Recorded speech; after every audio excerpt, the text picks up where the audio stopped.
मातृत्व ही एक फक्त शारीरिक प्रक्रिया नाही, तर एक सामाजिक प्रक्रिया देखील आहे. आणि याच सामाजिक दृष्टिकोनातून मातृत्व पाहिलं की ते फक्त आनंदाचं नाही, तर ते एक संघर्षाचं क्षेत्र आहे याची जाणीव होते. हो, ते एक संघर्षाचंच क्षेत्र आहे. आणि याचं प्रमुख कारण म्हणजे पुरुष सत्ताक व्यवस्था आणि समाजातील स्त्री शिक्षणाचा अभाव. शतकोनी शतके समाजात खोलवर रुजलेली वंशाला दिवा हवा ही अपेक्षा मातृत्वाला सामाजिक बंधनात अडकून ठेवत आली आहे. मुलगा जन्माला घालणं हे त्या मातेच्या हातात नसतं, पण तिच्याकडून ती अपेक्षा ठेवणारं कुटुंब नकळतपणे त्या मातेला एका मानसिक दबावाखाली ठेवून तिची एक प्रकारे सामाजिक अवहेलनाच करत असतं. सुमारे 40 वर्षापूर्वी भारतात, विशेषतः महाराष्ट्रासारख्या ग्रामीण भागात मातृत्वाची व्याख्या गृहिणीने होते. लग्नानंतर लगेच गर्भावस्था, सतत मूल जन्म आणि घर सांभाळणे हा मातृत्वाचा कर्तव्याचा भाग होता.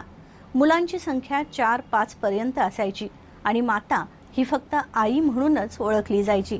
तिची स्वतंत्र अशी ओळख नव्हतीच. गेल्या 40 वर्षात समाजात आलेल्या बदलांनी मातृत्वाची संकल्पना पूर्णपणे बदललेली आहे. पूर्वीचे मातृत्व घरगुती जबाबदाऱ्यांपुरतं मर्यादित होतं, तर आजचं आधुनिक मातृत्व स्वावलंबन, शिक्षण आणि समानतेवर आधारित आहे. पण इथं देखील आधुनिक आईला तिच्या मातृत्वात बदललेल्या सामाजिक परिस्थितीमुळे काही जबाबदाऱ्या आणि आव्हाने देखील वाढली आहेत. आधुनिक मातृत्वाची जबाबदारी फक्त मुलांना जन्म देण्याकरता मर्यादित नाही, तर भावनिक, बौद्धिक आणि नैतिक विकास साधणे एवढी व्यापक झाली आहे. एवढंच नाही, तर ते आता लिंगभेदासारख्या सामाजिक अनिष्ट प्रथांना विरोध करण्या एवढी सक्षम देखील झाली आहे. पितृसत्ताक व्यवस्थेला आवाहन देणे ही आता मातेची जबाबदारी ठरत आहे आणि मातृत्वातील हा सामाजिक बदल सकारात्मक बदल म्हणावा लागेल. आधुनिक मातृत्वात शारीरिक, सामाजिक आणि कौटुंबिक जबाबदाऱ्या एकमेकाशी जुळलेल्या आहेत आणि याच जबाबदाऱ्या तिला सशक्त करतात. पण या जबाबदाऱ्या पार पाडत असताना आधुनिक मातृत्वाला काही मोठ्या सामाजिक, कौटुंबिक, मानसिक आणि शारीरिक आव्हानांना देखील सामोरे जावे लागत आहे. बदलती जीवनशैली, खाण्यापिण्यातील बदल आणि वाढतं वय ही मातृत्वाशी संबंधित अनेक समस्यांची प्रमुख कारणे ठरत असल्याचं तज्ज्ञ सांगतात. या सर्व कारणांमुळे गर्भधारणेदरम्यान काही जोखमीही निर्माण होऊ शकतात. या संदर्भात नेमकी कोणकोणती कारणे आहेत आणि त्याचा आई व बाळावर काय परिणाम होऊ शकतो याबाबत तज्ज्ञ डॉक्टर निरंजन शहा यांनी सविस्तर माहिती दिली आहे. पाहूया ते काय सांगतात. वय जास्ती आहे, इतर अडचणी आहेत, ब्लड प्रेशरच्या केसेस वाढलेल्या आहेत, शरीर सौष्ठवामध्ये बदल आहेत, मानसिकता नाही आहे. या सगळ्या कारणाबरोबर वाईट पार्टसुद्धा आलेला आहे त्याच्यामध्ये, की बाबा काही वेळेला अर्थार्जन की बाबा सीझर केलं की पैसे जास्त मिळतात, त्यामुळं ते एक फॅक्टर येऊ शकतो. पण या सगळ्या घटनांच्यामध्ये सगळ्यात महत्त्वाचं मला असं वाटतं वैयक्तिकरित्या, की जर सरकारनं आश्वासित केलं की प्रसूतीला काहीही हो, डॉक्टरनी जर ते नियंत्रण पद्धती बद्ध पद्धतीने अथवा जी काही मार्गदर्शक तत्त्व आहेत शासनाची किंवा त्या विषयाची यानं केलंय, पण तरीसुद्धा अपेक्षेचा निकाल आलेला नाही, बाळाला इजा झाली किंवा आईला इजा झाली तरी डॉक्टरला काहीही होणार नाही, ह्याची ज्यावेळेला शासन 100% शाश्वती घेईल, त्यावेळेला परत सिझेरियनच्या रेट्समध्ये बदल व्हायला सुरुवात होईल. की आज आम्ही कुठल्याही पद्धतीचा धोका पत्करायला तयार नसतो. पूर्वीच्या काळी आम्ही थोडं ठीक आहे बाळांची केली आहे का बघू, एक 4 तास अजून बघूया. आता म्हटलं की आम्ही सांगतो सिझेरियन झालं पाहिजे. कारण चुकून 100 पैकी एखादं बाळ जरी त्यात दगावलं तर ज्याचं बाळ दगावलं तो काय म्हणतो, मला कशाला सांगता 99 बाळांचं कौतुक, माझं बाळ गेलं त्याचं काय करायचं. अशा प्रश्नाला उत्तर नाहीये. मासिक पाळीशी संबंधित तक्रारी वाढण्यामागे बदलती जीवनशैली आणि आहार पद्धती हेही महत्त्वाचे घटक ठरत आहेत. अनियमित दिनचर्या, ताणतणाव, जंक फूडचे वाढते प्रमाण आणि शारीरिक हालचालींचा अभाव यामुळे मासिक पाळी अनियमित होणे, वेदना वाढणे किंवा इतर तक्रारी निर्माण होताना दिसतात. या बदलत्या परिस्थितीचा महिलांच्या आरोग्यावर परिणाम होत असून याबाबत तज्ज्ञ डॉक्टर उज्ज्वला पत्की काय सांगतात पाहूया. आमच्या दवाखान्यात येणाऱ्या महिलांचा गट हा साधारण अगदी लहान मुलीपासून म्हणजे एक 10-12 वर्षाची मुलगीपासून ते अगदी आजीपर्यंत म्हणजे 7 ते 70 वयोगटातल्या महिलेपर्यंत असतो. ह्या नवीन बदलत्या जीवनशैलीमुळे आपल्या बायकांच्या आयुष्यात पण अनेक बदल घडत आहेत. लहान ज्या मुली आहेत त्या 10 ते 15 वयोगटातल्या नवीन MC सुरू झालेल्या त्या MCबद्दलच्या अनेक तक्रारींसाठी आमच्याकडे येत असतात. साधारण MC सुरू व्हायचं वय जे पूर्वी 14 ते 16 वर्ष होतं ते आता 9 वर्ष ते 11 वर्ष आलेलं आहे. म्हणजे बदलत्या जीवनशैलीमुळे मुलींची MC पण लवकर हल्ली सुरू होते. मग ह्या वयातल्या मुली खरोखरच अल्लड आणि लहान असतात.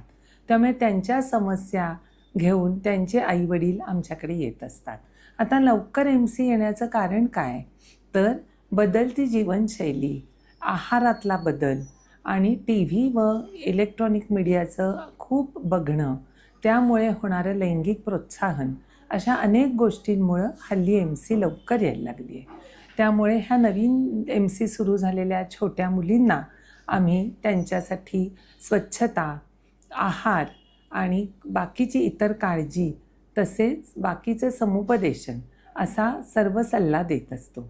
मग ह्या नवीन MC सुरू झालेल्या मुलींच्या बाबतीमध्ये आहारात काय असावं? तर त्यांनी जास्तीत जास्त प्रथिनं, व्हिटॅमिन्स, सॅलेड, कोशिंबिरी ह्याचा वापर केला पाहिजे. तसंच नियमित त्यांनी व्यायाम केला पाहिजे आणि आपल्या शरीरामध्ये जास्त प्रमाणात चरबी साठू न देणं हे एक त्यांच्यासमोरचं आव्हान आहे. बदलती लाईफस्टाईल, आहारातील बदल आणि झोपेच्या सवयींमध्ये झालेला बदल याचा महिलांच्या आरोग्यावर परिणाम होताना दिसत आहे. अनियमित दिनचर्या, ताणतणाव आणि अपुरी झोप यामुळे हार्मोन्समध्ये असंतुलन निर्माण होऊन विविध आरोग्य समस्या उद्भवू शकतात. या बदलत्या जीवनशैलीचा नेमका काय परिणाम होतो याबाबत तज्ज्ञ डॉक्टर श्वेता पत्की काय म्हणतात पाहूया. आजकाल मुलींमध्ये MC सुरू व्हायचं जे वय आहे ते थोडंसं अलीकडे आलेलं आहे. त्यामुळे साधारण वयवर्ष 10 ते 13 यामध्ये MC ही सुरू होते. 10च्या आत जर MC सुरू झाली, आता जी इतर लक्षणं आहेत जसं ब्रेस्ट डेव्हलपमेंट असो किंवा शरीरावर केस येणं असो, हे उंची अचानक वाढणं असो, ह्या गोष्टी आपण थांबवू शकत नाही. पण जर MC एखाद्या मुलीची खूप लवकर वेळेपेक्षा सुरू झाली तर तुम्ही वेळेत डॉक्टरना भेटू शकता, जेणेकरून बाबा गोळ्या इंजेक्शनच्या आधारे आपण एक 2 ते 3 वर्ष ती MC पुढे ढकलू शकतो, जेणेकरून तेवढ्या वेळामध्ये तिची उंची वाढेल आणि तिचा इतर शरीराचा विकास व्हायला मदत होईल. तसंच काही महिलांमध्ये MC वेळेवर येत नाही, म्हणजे जवळजवळ 18 वर्षांची होऊन गेली मुलगी तरी MCची सुरुवात होत नाही. हे देखील धोक्याची घंटा आहे. 18 वर्ष होऊन गेली आणि अजून MC जर सुरू झाली नसेल तर त्यांनी वेळेत डॉक्टरांना येऊन भेटणं आवश्यक आहे. मग काही टेस्ट असतात आणि का MC ह्या मुलीची सुरू झालेली नाही याचं निदान हे वेळेत होणं आवश्यक आहे. शारीरिक बदल जे शरीरामध्ये आहेत ते साधारण 10-11 वर्षांच्या पुढे होणं हे योग्य आपण समजतो. आता एखाद्या मुलीची उंची ही अनेक फॅक्टर्सवर अवलंबून असते आणि सगळ्यात महत्त्वाचं आहे कॉन्स्टिट्यूशनल म्हणजे जेनेटिक. आईवडिलांची उंची जशी आहे तशीच त्या मुलीची उंची होणार. आजी आजोबा, घरातले मामा, काका हे सगळे किती उंच आहेत ह्यावरच त्या मुलीची उंची डिपेंडेंट आहे. त्यामुळे जर घरात आईवडील 5 फुटाचे असतील तर ती मुलगीची उंची शेवटपर्यंत ही तेवढीच राहणार. आणि उंची सर्वांगीण वाढावी ह्यासाठी आपण जसं म्हणतो की योग्य आहार आणि योग्य व्यायाम ह्याचा डेफिनेटली आपल्याला फायदा होतो. खूप बसून एका जागेला जर मुली असतील, शक्यतो त्या वयोगटातल्या मुलींची इतकी सेडेंटरी लाईफस्टाईल नसते, पण जर असली तर निश्चितच ह्या वयोगटातल्या मुलींना म्हणजे ॲटलिस्ट फ्रॉम 10 to 15 नियमित व्यायाम हा देणं आवश्यक आहे. विवाहपूर्व काळात मुलींच्या आरोग्याबाबत योग्य माहिती आणि जागरूकता असणं अत्यंत महत्त्वाचं मानलं जातं. शिक्षण, मातृत्वाची तयारी, प्रेग्नन्सीचं नियोजन तसेच आवश्यक वैद्यकीय तपासण्या याबाबत योग्य मार्गदर्शन मिळाल्यास भविष्यातील मातृत्व अधिक सुरक्षित आणि आरोग्यदायी ठरू शकते. या संदर्भात तज्ज्ञ डॉक्टर उज्ज्वला पत्की काय म्हणाल्यात पाहूया. आज आपण विवाहपूर्व जे माझ्याकडे मुली येतात की ज्यांचं लग्न ठरलं आहे त्यांच्या बाबतीतली मी थोडक्यात माहिती तुम्हाला देते की लग्नानंतर हल्ली काय झालं आहे, बदलत्या जीवनशैलीमुळे लग्नाचं वय हे थोडंसं वाढलेलं आहे. पूर्वी कसं अगदी 21 ते 24 वयात लग्न होऊन जात होती बऱ्याचशा मुलींची. आता काय झालं आहे, तेच वय 28 ते 32 हे झालेलं आहे. हे का वय वाढलं आहे तर ह्याचं साधं कारण असं आहे की मुलींना शिक्षणाची खूप ओढ आहे आणि शिक्षणानंतर मिळणारी नोकरी, त्या नोकरीतली होणारी बढती, ह्या सर्व संधी त्यांना सोडायच्या नसतात. आणि मग लग्न झाल्यावर हे सगळं डिस्टर्ब होईल, आपली जी फ्रेम आहे त्याच्यातनं आपल्याला बाहेर पडायला लागेल. ह्या काळजीमुळं म्हणा किंवा आपल्या प्रगतीच्या ओढीमुळं म्हणा, थोडंसं हे लग्न पुढं ढकललं जात आहे. त्याचबरोबर मुलींच्या अपेक्षा, त्या अपेक्षेचा मिळणारा नवरा, हे सगळं जुळून यायला वेळ लागतो आहे. आता लग्न ठरल्यानंतर मुली आमच्याकडे बरेच वेळेला येतात किंवा नवीन लग्न झालेल्या मुली येतात की आता आम्ही बाळाचं नियोजन कसं करावं. तर ह्याला आम्ही प्री प्रेग्नन्सी काउन्सिलिंग असं म्हणतो. प्री प्रेग्नन्सी काउन्सिलिंग म्हणजे काय? प्रेग्नन्सीचं नियोजन. मग ह्याच्यामध्ये तुम्ही काय बघितलं पाहिजे? तर आपलं वय, आपल्या नवऱ्याचं वय, त्याचबरोबर आपल्या बेसिक रक्ताच्या तपासण्या. म्हणजे कुठल्या तपासण्या? तर हिमोग्लोबिन, ब्लड शुगर, हे बघणं अत्यंत गरजेचं आहे. तुम्हाला आश्चर्य वाटेल, पण हल्ली लहान वयामध्ये साखरेचं प्रमाण वाढलेलं आहे. तसंच ब्लड प्रेशर, नवरा बायको दोघांचे ब्लड टेस्ट करणं अतिशय गरजेचं आहे. त्याचबरोबर बेसिक सोनोग्राफी ही सुद्धा करणं गरजेचं आहे. ह्याच्यामध्ये आपल्याला आपली गर्भपिशवीचा आकार कसा आहे, आपल्या अंड्याच्या पिशव्या कशा आहेत, त्यातली अंडी सक्षम आहेत ना, हे AMH म्हणून जे रक्तातले हॉर्मोन आहे त्याच्यावरनं आम्ही सांगू शकतो. मग एक एक कपल्स आमच्याकडे येतात की मॅडम आमचं लग्न झालं आहे किंवा ठरलं आहे, पण आम्हाला आणि 2-3 वर्ष मूल नको. मग आम्ही त्यांना सल्ला काय देतो की तुम्ही या बेसिक तपासण्या करून घ्या आणि मग तुमचं कुटुंब नियोजनाचं प्लॅनिंग करा.